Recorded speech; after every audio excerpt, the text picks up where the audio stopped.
Hi, welcome to CSR centre. CSR online training Kannada ಚಾನೆಲ್ಗೆ ನಿಮ್ಮೆಲ್ಲರಿಗೂ ಸ್ವಾಗತ. ನೀವಿನ್ನ ನಮ್ಮ ಚಾನೆಲ್ ಅನ್ನು ಸಬ್ಸ್ಕ್ರೈಬ್ ಮಾಡಿಲ್ಲ ಅಂದ್ರೆ ಪ್ಲೀಸ್ ಸಬ್ಸ್ಕ್ರೈಬ್ ಮಾಡಿ ಮತ್ತು ಬೆಲ್ ಐಕಾನ್ ಅನ್ನು ಕ್ಲಿಕ್ ಮಾಡಿ. ನಮ್ಮ ಚಾನೆಲ್ ಅಲ್ಲಿ ಬರುವಂತಹ ಎಲ್ಲಾ ಹೊಸ ವಿಡಿಯೋಗಳನ್ನ ನೋಡೋದಕ್ಕೋಸ್ಕರ ನಮ್ಮ ಚಾನೆಲ್ ಅಲ್ಲಿ ಬರುವಂತಹ ವಿಡಿಯೋಗಳು ಇಷ್ಟ ಆದಲ್ಲಿ ಪ್ಲೀಸ್ ಲೈಕ್ ಮಾಡಿ ಮತ್ತು ಶೇರ್ ಮಾಡಿ. ಇವತ್ತು ನಾವು ನೋಡೋಣ MS Excel ಅಲ್ಲಿ VBA ಕೋಡಿಂಗ್ ಅಲ್ಲಿ ನಾವು ಯಾವ ರೀತಿಯಾಗಿ ಕಾಲಮ್ ನಂಬರ್ ಮತ್ತು ರೋ ನಂಬರ್ ಅನ್ನ ನಾವಿಲ್ಲಿ ಎಡಿಟ್ ಮಾಡಬೇಕು ಅಂತ. ಲಾಸ್ಟ್ ಕ್ಲಾಸ್ ಅಲ್ಲಿ ನಾವು ನೋಡಿದ್ವಿ VBA ಕೋಡಿಂಗ್ ಅಲ್ಲಿ ಹೊಸದಾಗಿ ಯಾವ ರೀತಿಯಾಗಿ ಕೋಡಿಂಗ್ ಅನ್ನ ಬರಿಬೇಕು ಅಂತ. ಅದೇ ಕೋಡಿಂಗ್ ಅಲ್ಲಿ ನಾವು ಯಾವ ರೀತಿಯಾಗಿ ಚೇಂಜಸ್ ಅನ್ನ ಮಾಡಬೇಕು ಅಂತ ಇವತ್ತು ನೋಡೋಣ. Developer tab, visual basic application ಅನ್ನ ನಾವಿಲ್ಲಿ ಓಪನ್ ಮಾಡೋಣ. ದಿಸ್ ವರ್ಕ್ ಬುಕ್ ನಾನಿಲ್ಲಿ ತಗೊಳ್ತಾ ಇದ್ದೀನಿ. ಲಾಸ್ಟ್ ಕ್ಲಾಸ್ ಅಲ್ಲಿ ನಾವು ನೋಡಿದ್ವಿ ನಾವಿಲ್ಲಿ ಕ್ಯಾಪಿಟಲ್ ಲೆಟರ್ ಅಥವಾ ಸ್ಮಾಲ್ ಲೆಟರ್ ಯಾವ್ದಾದ್ರು ಯೂಸ್ ಮಾಡಬಹುದು. ಸಬ್ ಸ್ಪೇಸ್ ಅನ್ನ ನಾವಿಲ್ಲಿ ಕೊಡಬೇಕು. ನಮ್ಮ VBA ಫೈಲ್ ನೇಮ್ ಅನ್ನ ನಾವಿಲ್ಲಿ ಕೊಡಬೇಕಾಗುತ್ತೆ. ಟೆಸ್ಟ್ VBA ನಾನಿಲ್ಲಿ ಕೊಡ್ತಾ ಇದ್ದೀನಿ. ನಂತರ open bracket, close bracket, enter ನಾವಿಲ್ಲಿ ಮಾಡೋಣ. Enter sheets, open bracket, open inverted comma. ಯಾವ ಶೀಟ್ ಅಲ್ಲಿ ನಾವೀಗ ಕೋಡಿಂಗ್ ಅನ್ನ ಅಪ್ಲೈ ಮಾಡಬೇಕಾಗಿದೆ? VBA ಶೀಟ್ ಅಲ್ಲಿ ನಾನೀಗ ಕೋಡಿಂಗ್ ಅನ್ನ ಅಪ್ಲೈ ಮಾಡಬೇಕಾಗಿದೆ. Close inverted comma, close bracket, dot select, enter ನಾವಿಲ್ಲಿ ಮಾಡೋಣ. ಲಾಸ್ಟ್ ಕ್ಲಾಸ್ ಅಲ್ಲಿ ನಾವು ಕೋಡಿಂಗ್ ಅನ್ನ ಬರಿಬೇಕಾದ್ರೆ ರೇಂಜ್ ಬರೆದು ನಂತರ ಯಾವ ಕಾಲಮ್ ಯಾವ ರೋ ನಂಬರ್ ಅನ್ನ ನಾವಿಲ್ಲಿ ಬರಿತಾ ಇದ್ವಿ. ಅದರ ಬದಲಾಗಿ ನಾವಿಲ್ಲಿ ಸೆಲ್ಸ್ ಯೂಸ್ ಮಾಡಬಹುದು. ಯಾವ ಸೆಲ್, ಯಾವ ಕಾಲಮ್, ಯಾವ ರೋ ನಂಬರ್ ನಾವಿಲ್ಲಿ ಕೊಡಬಹುದು. ಸೆಲ್ಸ್ ನಾನಿಲ್ಲಿ ಬರಿತಾ ಇದ್ದೀನಿ. ನಂತರ ಓಪನ್ ಬ್ರಾಕೆಟ್, ಇಲ್ಲಿ ನೀವು ನೋಡಬಹುದು ರೋ ಇಂಡೆಕ್ಸ್ ನಂತರ ಕಾಲಮ್ ಇಂಡೆಕ್ಸ್ ನಮ್ಗಿಲ್ಲಿ ಬಂದಿದೆ. ಕಾಮಾ ಸಹ ನಮಗಿಲ್ಲಿ ತೋರಿಸ್ತಾ ಇದೆ. ಮೊದಲು ನಾವು ರೋ ನಂಬರ್ ಅನ್ನ ಬರಿಬೇಕಾಗುತ್ತೆ. ಎಷ್ಟನೇ ರೋ ನಂಬರ್ ನಾವಿಲ್ಲಿ ಬರಿಬೇಕಾಗುತ್ತೆ? ರೋ ನಂಬರ್ 4 ನಾನಿಲ್ಲಿ ಕೊಡ್ತಾ ಇದ್ದೀನಿ. ಯಾಕಂದ್ರೆ ಫಸ್ಟ್, ಸೆಕೆಂಡ್, ಥರ್ಡ್ ಅಲ್ಲಿ ನಾವಿಲ್ಲಿ ಎಂಟ್ರಿಯನ್ನ ಮಾಡಿದ್ದೀವಿ. 4 ನಾವಿಲ್ಲಿ ಕೊಡೋಣ.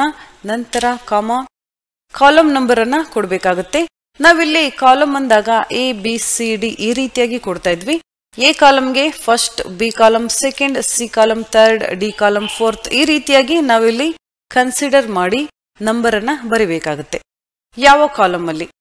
A ಕಾಲಮ್ ಅಂದಾಗ ನಾವಿಲ್ಲಿ ಫಸ್ಟ್ ಬರಿಬೇಕಾಗುತ್ತೆ. ನಂತರ close bracket, dot select, first column 4th row ನಲ್ಲಿ ಫಸ್ಟ್ ಸೆಲ್ ಅಲ್ಲಿ ನಾನೀಗ ಎಂಟ್ರಿಯನ್ನ ಮಾಡಬೇಕಾಗಿದೆ.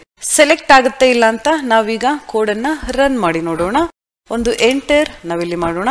ನಂತರ ಡಿಬಗ್ ಟೂಲ್ ಬಾರ್ ಇಂದ ಸ್ಟೆಪ್ ಬೈ ಸ್ಟೆಪ್ ನಾನಿಲ್ಲಿ ಕೋಡಿಂಗ್ ಅನ್ನ ರನ್ ಮಾಡ್ತಾ ಇದ್ದೀನಿ. ನೀವಿಲ್ಲಿ ನೋಡಬಹುದು A ಕಾಲಮ್ ಅಲ್ಲಿ 4th ರೋ ಅಲ್ಲಿ ಫಸ್ಟ್ ಸೆಲ್ ಇಲ್ಲಿ ಸೆಲೆಕ್ಟ್ ಆಗಿದೆ. ಈ ರೀತಿಯಾಗಿ ನಾವು ಕಾಲಮ್ ನಂಬರ್ ಅನ್ನ ಬರೆದೆ ಯಾವ ಕಾಲಮ್ ನಂಬರ್ ಸಹ ನಾವಿಲ್ಲಿ ಕೊಡಬಹುದು. ಈಗ ನಾವು A ಕಾಲಮ್ ಅಲ್ಲಿ 4th ರೋ ಅಲ್ಲಿ ಫಸ್ಟ್ ಸೆಲ್ ಅನ್ನ ಸೆಲೆಕ್ಟ್ ಮಾಡಿದೀವಿ. ಈ ಸೆಲ್ ಅಲ್ಲಿ ನಾವೀಗ ಏನಾದ್ರೂ ಬರಿಬೇಕು ಅಂದಾಗ ಯಾವ ರೀತಿಯಾಗಿ ಬರಿಬೇಕು ಅಂತ ಎಂಟರ್ ನಾವಿಲ್ಲಿ ಮಾಡೋಣ.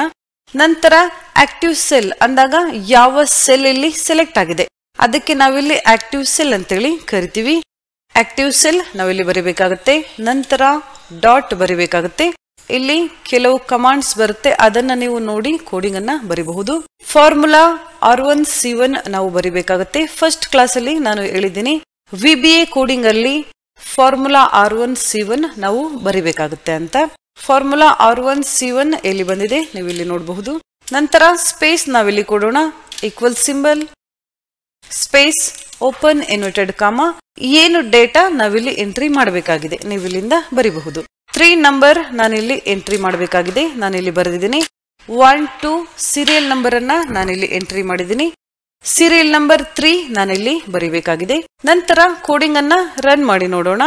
ಎಂಟರ್ ನೀವಿಲ್ಲಿ ನೋಡಬಹುದು ಫಸ್ಟ್ ಕಾಲಮ್ 4th ರೋ ನಲ್ಲಿ ನಂಬರ್ 3 ಇಲ್ಲಿ ಡೇಟಾ ಎಂಟ್ರಿ ಆಗಿದೆ.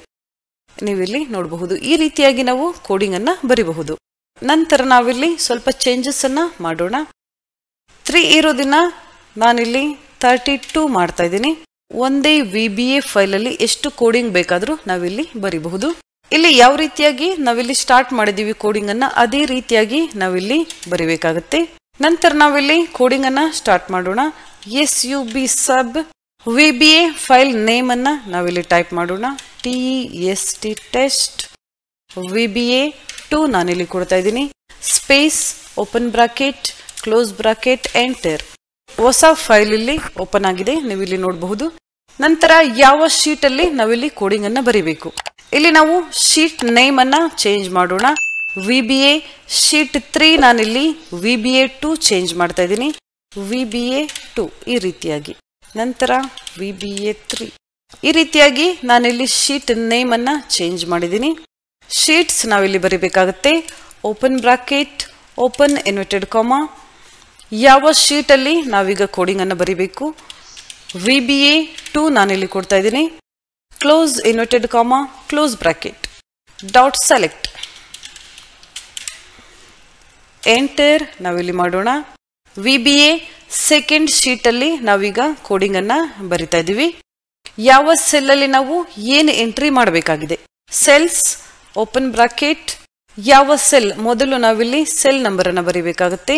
VBA ಸೆಕೆಂಡ್ ಶೀಟ್ ಅನ್ನ ನಾನಿಲ್ಲಿ ಸೆಲೆಕ್ಟ್ ಮಾಡ್ತಾ ಇದ್ದೀನಿ. ನಾವಿಲ್ಲಿ ಫಸ್ಟ್ ಸೆಲ್ ಅನ್ನ ತಗೊಳ್ಳೋಣ. ನಂತರ comma, first column, first row, first cell ಅಲ್ಲಿ ನಾವೀಗ ಎಂಟ್ರಿಯನ್ನ ಮಾಡಬೇಕಾಗಿದೆ. ಕ್ಲೋಸ್ ಬ್ರಾಕೆಟ್, ಡಾಟ್ ಸೆಲೆಕ್ಟ್, ನಂತರ ಎಂಟರ್ ನಾವಿಲ್ಲಿ ಮಾಡೋಣ. Active cell, dot formula R1C1 space equal symbol, open inverted comma, first column first row ನಲ್ಲಿ ಏನು ಎಂಟ್ರಿ ಮಾಡಬೇಕಾಗಿದೆ? ಸೀರಿಯಲ್ ನಂಬರ್ ನಾನಿಲ್ಲಿ ಎಂಟ್ರಿ ಮಾಡಬೇಕಾಗಿದೆ. ಕ್ಲೋಸ್ ಇನ್ವರ್ಟೆಡ್ ಕಾಮಾ, ಎಂಟರ್ ನಾನಿಲ್ಲಿ ಕೊಡ್ತಾ ಇದ್ದೀನಿ. ಈಗ ನಾವು ಕೋಡಿಂಗ್ ಅನ್ನ ರನ್ ಮಾಡಿ ನೋಡೋಣ. 2 ಕೋಡಿಂಗ್ ಅನ್ನ ನಾವಿಲ್ಲಿ ಬರೆದಿದ್ದೀವಿ. VBA ಫಸ್ಟ್ ಶೀಟ್ ಅಲ್ಲಿ, ನಂತರ VBA ಸೆಕೆಂಡ್ ಶೀಟ್ ಅಲ್ಲಿ. ಈಗ ನಾವು ರನ್ ಮಾಡಿ ನೋಡೋಣ ಯಾವ ರೀತಿಯಾಗಿ ಕೋಡಿಂಗ್ ಇಲ್ಲಿ ಬರುತ್ತೆ ಅಂತ. VBA ಫಸ್ಟ್ ಶೀಟ್ ಅಲ್ಲಿ ನಂಬರ್ 3 ನಾನಿಲ್ಲಿ ಡಿಲೀಟ್ ಮಾಡ್ತಾ ಇದ್ದೀನಿ. ಸೀರಿಯಲ್ ನಂಬರ್ 1 2 ಅಷ್ಟೇ ನಾವಿಲ್ಲಿ ಟೈಪ್ ಮಾಡಿದ್ದೀವಿ. ಇಲ್ಲಿ 32 ಎಂಟ್ರಿ ಆಗಬೇಕು. ನಂತರ ಸೆಕೆಂಡ್ ಶೀಟ್ ಅಲ್ಲಿ first column first row first cell ಅಲ್ಲಿ ಸೀರಿಯಲ್ ನಂಬರ್ ಎಲ್ಲಿ ನಮಗೆ ಎಂಟ್ರಿ ಆಗಬೇಕು. ನಾನೀಗ VBA ಥರ್ಡ್ ಶೀಟ್ ಅನ್ನ ಸೆಲೆಕ್ಟ್ ಮಾಡ್ತಾ ಇದ್ದೀನಿ. ಕೋಡಿಂಗ್ ಅನ್ನ ರನ್ ಮಾಡಿ ನೋಡೋಣ. VBA ಶೀಟ್ ಈಗ ಸೆಲೆಕ್ಟ್ ಆಗಿದೆ, ನೀವು ನೋಡಬಹುದು. First column fourth rho first cell ಇಲ್ಲಿ ಸೆಲೆಕ್ಟ್ ಆಗಿದೆ. ನಂತರ 32 ನಂಬರ್ ಇಲ್ಲಿ ಬಂದಿದೆ, ನೀವು ನೋಡಬಹುದು ಯಾವ ರೀತಿಯಾಗಿ ಕೋಡಿಂಗ್ ಇಲ್ಲಿ ಅಪ್ಲೈ ಆಗಿದೆ ಅಂತ. ನೆಕ್ಸ್ಟ್ ನಾವು ರನ್ ಮಾಡೋಣ. ಸೆಕೆಂಡ್ ಕೋಡಿಂಗ್ ಇಲ್ಲಿ ಸ್ಟಾರ್ಟ್ ಆಗಿದೆ. VBA ಸೆಕೆಂಡ್ ಶೀಟ್ ಈಗ ಸೆಲೆಕ್ಟ್ ಆಗಿದೆ, ನೀವು ನೋಡಬಹುದು. ನೆಕ್ಸ್ಟ್ ಇಲ್ಲಿ active cell first column first row first cell ಅಲ್ಲಿ ಸೀರಿಯಲ್ ನಂಬರ್ ಈಗ ಟೈಪ್ ಆಗಿದೆ, ನೀವು ಇಲ್ಲಿ ನೋಡಬಹುದು. ಈ ರೀತಿಯಾಗಿ ನಾವು ಒಂದೇ ಫೈಲ್ ಅಲ್ಲಿ 2 ಕೋಡಿಂಗ್ ಅನ್ನ ಬರಿಬಹುದು.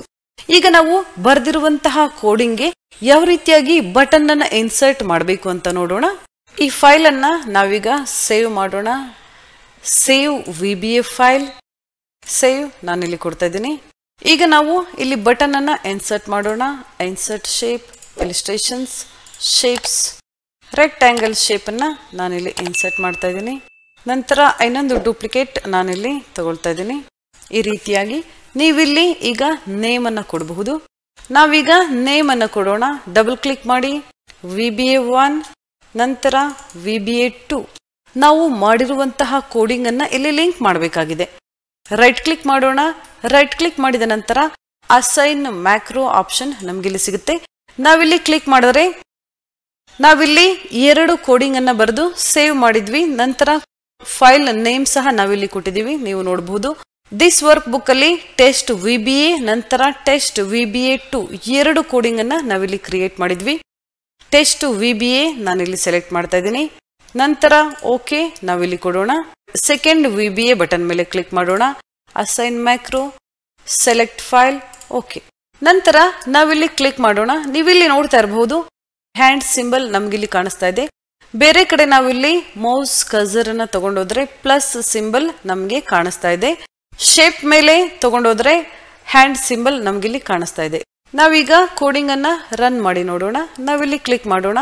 ನೀವಿಲ್ಲಿ ನೋಡ್ತಾ ಇರಬಹುದು VBA ಶೀಟ್ ಅಲ್ಲಿ A column first column fourth row ನಲ್ಲಿ ಫಸ್ಟ್ ಸೆಲ್ ಅಲ್ಲಿ 32 ಇನ್ಸರ್ಟ್ ಆಗಿದೆ. ಈ ಡೀಟೇಲ್ ನಾವಿಲ್ಲಿ ಡಿಲೀಟ್ ಮಾಡೋಣ. ಸೆಕೆಂಡ್ ಬಟನ್ ಮೇಲೆ ನಾವಿಲ್ಲಿ ಕ್ಲಿಕ್ ಮಾಡೋಣ. ಸೆಕೆಂಡ್ ಬಟನ್ ಮೇಲೆ ನಾವಿಲ್ಲಿ ಕ್ಲಿಕ್ ಮಾಡೋಣ. ನೀವಿಲ್ಲಿ ನೋಡ್ತಾ ಇರಬಹುದು ಸೀರಿಯಲ್ ನಂಬರ್ ಯಾವ ರೀತಿಯಾಗಿ ಬಂದಿದೆ ಅಂತ. ಈ ರೀತಿಯಾಗಿ ನಾವು ಯಾವುದೇ ಕೋಡಿಂಗ್ ಅನ್ನ ಮಾಡಿದಾಗ ಕೋಡಿಂಗ್ ಬಟನ್ ಸಹ ನಾವಿಲ್ಲಿ ಯೂಸ್ ಮಾಡಬಹುದು. ಫೈಲ್ ಅನ್ನ ನಾವಿಲ್ಲಿ ಸೇವ್ ಮಾಡಿ ಬೇರೆ ಯಾರಿಗಾದ್ರೂ ಸೆಂಡ್ ಮಾಡಬೇಕು ಅಂದಾಗ ಅವ್ರಿಗಿಲ್ಲಿ VBA ಅಪ್ಲಿಕೇಶನ್ ಅನ್ನ ಓಪನ್ ಮಾಡಿ ಯಾವ ರೀತಿಯಾಗಿ ಕೋಡ್ ಅನ್ನ ರನ್ ಮಾಡಬೇಕಂತ ಗೊತ್ತಿಲ್ಲ ಅಂದಾಗ ನಾವು ಈ ರೀತಿ ಬಟನ್ಗಳನ್ನು ಇನ್ಸರ್ಟ್ ಮಾಡಿ ಫೈಲನ್ನು ಯಾರಿಗಾದ್ರೂ ಸೆಂಡ್ ಮಾಡಬಹುದು.